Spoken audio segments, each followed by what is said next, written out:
Today in this section we will understand that how we can create a linked service to connect self-hosted integration runtime.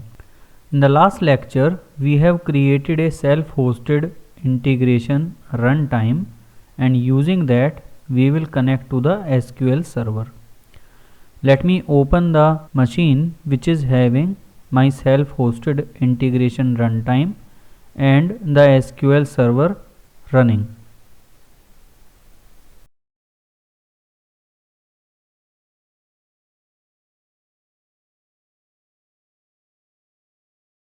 Specify the login ID and password.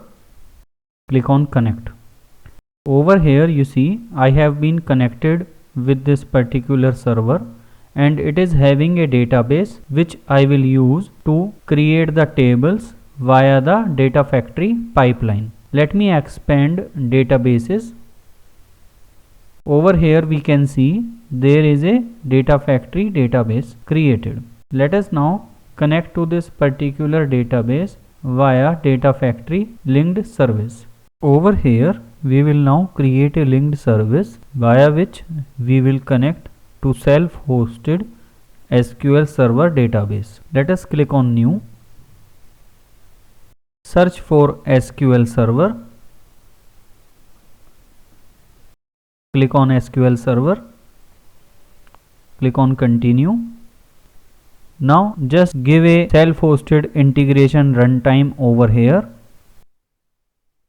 Specify the server name, database name, authentication type, username and password. So these details we can collect via our virtual machine. Let me click on virtual machine.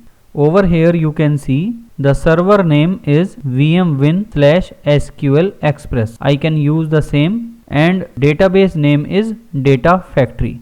Let me specify the server name, database name, username and the password. Click on test connection. The connection has been successful. Now let us click on create. Now let us connect to the database which was created inside that self-hosted SQL server via dataset. Let us click on author, create a dataset. Select SQL server, continue, select linked service.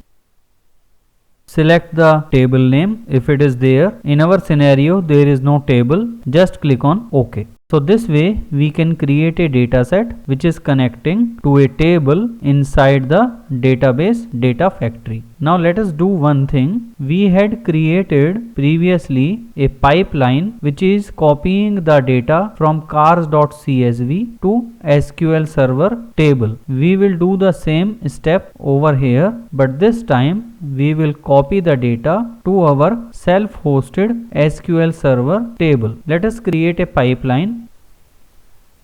Copy the activity which is copy data. Specify source and sink settings.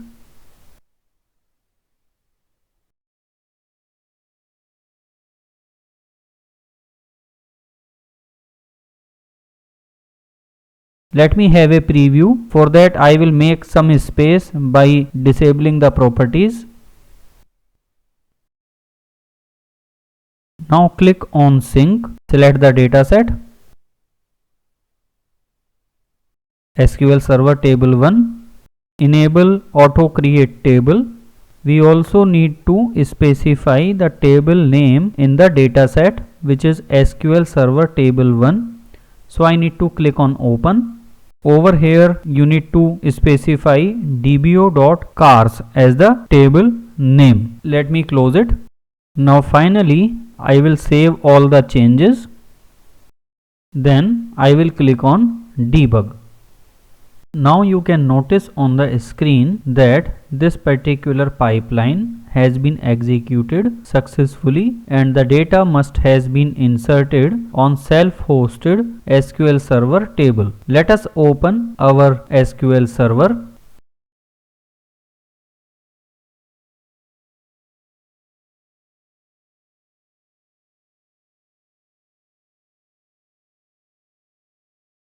You can see over here that we are having dbo.cars as our table. Let us double click on that. It has been expanded. Let us expand columns. It is showing all the different columns which have been created over here. Let us open few records out of it. We can see the data has been also inserted. I think you can understand how we can use self-hosted integration runtime to connect with on-premise SQL server so that we can use the data on the data factory pipeline. Either we can read from this or we can write to this SQL server table. Thank you.